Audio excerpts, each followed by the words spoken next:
Iya, belum datang.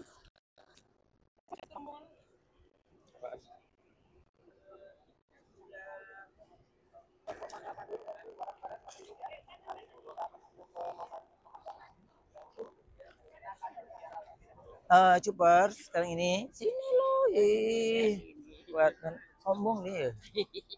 Nih kita masih di tour. Jadi apa? Gunung Jabal Uhud. Gunung Jabal Uhud. Hari ini rangkaiannya banyak city tournya. Ya, city tour rangkaian banyak banget, tapi nanti kita ada terpisah yang cowok dan cewek, karena yang cewek dia dapat ada raudo dulu, ya, bisa. Tapi kita nanti ke kebun kurma. Enak bener.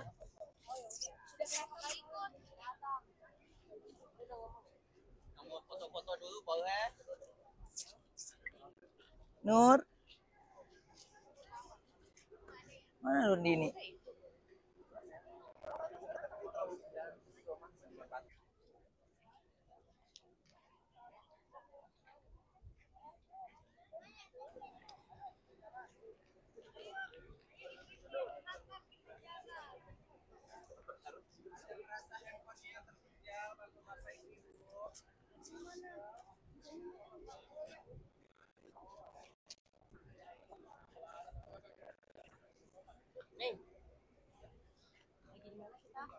Jabal Uhud. Jabal Uhud.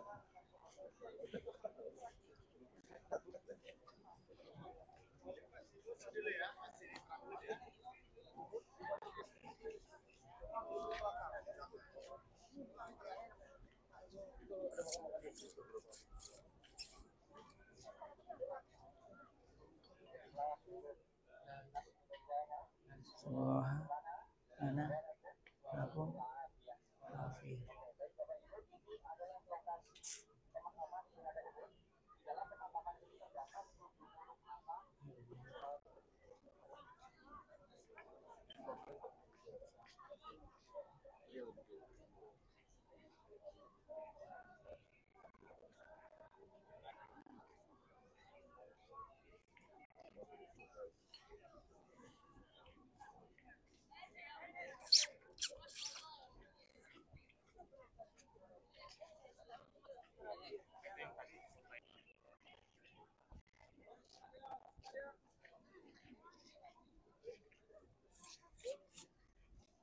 Umi nggak ikut, Bi?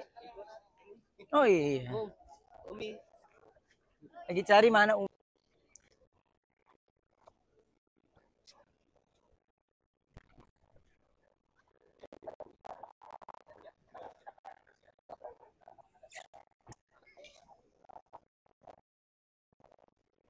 Kita lihat ternyata kota Madinah itu dikelilingi oleh gunung.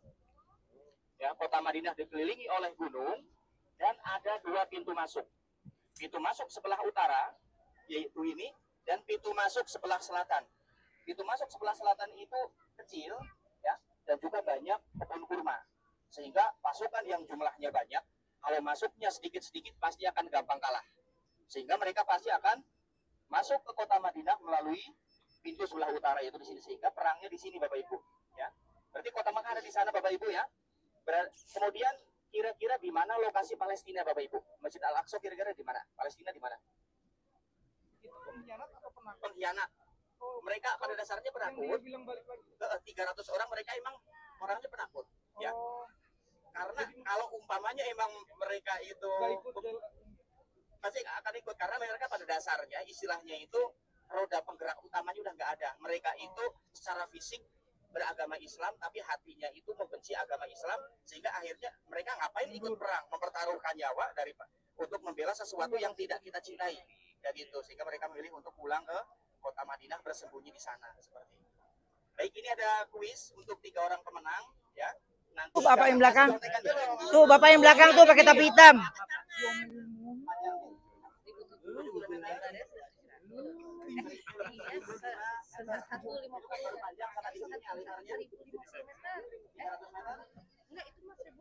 Kalau salah ganti. Ini bapak nih. 7 kilometer. Oke, Masya Allah, barakallah fiik, ya. Pak Indra, yang dari 3 pemenang tadi. Bagi-bagi Pak baksonya. Icip dikit ya Pak. Karena bisa menghubungi tour leader yang ada di masing-masing cabang. Baik Bapak Ibu, setelah ini kita akan pengambilan foto bersama terlebih dahulu. Kemudian setelah itu kita berikan kesempatan pada Bapak Ibu untuk waktu bebas. Yang butuh toilet ada di sana. Yang mau explorer silakan, yang mau ziarah lagi silakan. Kalau ada yang mau naik, kami rekomendasikan jangan dulu. Jadi kalau itu Bapak Ibu, Rasulullah waktu itu menggunakan baju perang yang terbuat dari besi. Ya, ini bukti bahwasanya Rasulullah tidak kebal. Rasulullah itu masih bisa ditusuk dengan jarum, Bapak Ibu. Kalau saja Rasulullah kebal, Rasulullah nggak perlu pakai baju besi. Kalau itu Rasulullah menggunakan baju besi, menggunakan helm besi. Dan ternyata kepala wajah beliau dipukul dengan pedang, Bapak Ibu. Ya, pedang itu tidak bisa merobek helm besinya, tapi ternyata helm besi itu melukai pipi Rasulullah. Rasulullah berdarah, Rasulullah pas giginya, Rasulullah terjatuh Bapak Ibu. Kala itu Rasulullah hampir tewas. Ya. Saking gentingnya kondisi waktu itu, nyawa Rasulullah benar-benar berada di ujung tanduk. Hampir saja beliau tewas pada perang itu. Demi apa? Demi mempertahankan Islam. Kalau saja Rasulullah waktu itu tewas Bapak Ibu, kita nggak mungkin masuk Islam Bapak Ibu. Ya. Rasulullah mempertaruhkan nyawa waktu itu. Dan ini bukti, ya, ketika Rasulullah menggunakan baju perang, ini bukti kalau Rasulullah itu tidak kebal. Ya, sehingga saat ini kalau ada seorang orang yang mungkin ngaku seorang alim, kok dia pamer, dia nggak mempan pakai senjata, bisa jadi itu hanya trik, dan bisa jadi mungkin dia menggunakan bantuan jin, dan itu nggak boleh Bapak Ibu. Jadi kalau itu Rasulullah hampir tewas. Ketika para sahabat melihat Rasulullah hampir tewas Bapak Ibu, banyak dari sahabat yang mereka menggunakan tubuhnya untuk melindungi Rasulullah. Di antaranya Mus'ab bin Umair, yang waktu itu beliau berhijrah, ya, orang yang pertama kali diutus oleh Rasulullah untuk berdakwah di kota Madinah. Seorang anak saudagar kaya yang meninggalkan kenyamanannya, meninggalkan kekayaannya demi Islam Bapak Ibu. Mus'ab inilah orang yang sangat kaya raya. Parfumnya itu tercium dalam radius sekian ratus meter.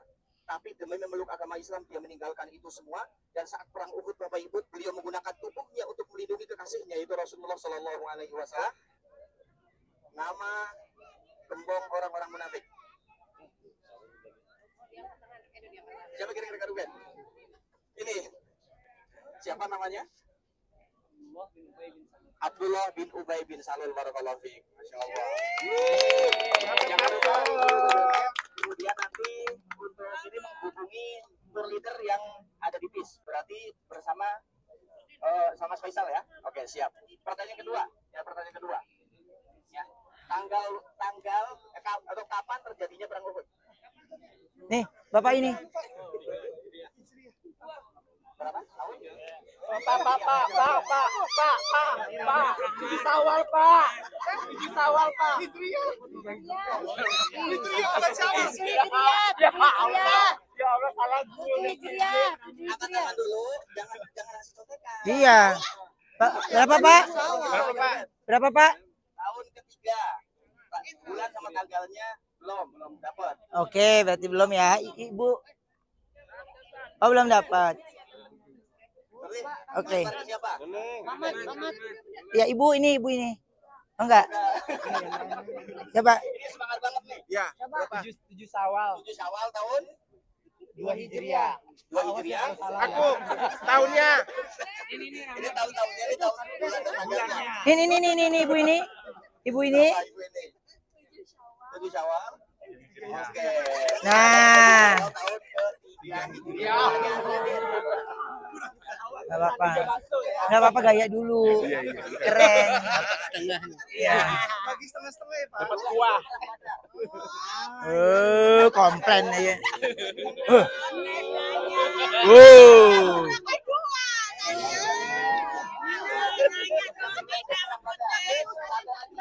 Satu lagi. Pasukan berkuda berusaha memutari gunung itu, namun dihalau pergi oleh pasukan pemanah. Ya. Ketika mencoba mendekat, pasukan pemanah melempari mereka dengan anak panah, sehingga kembali mundur.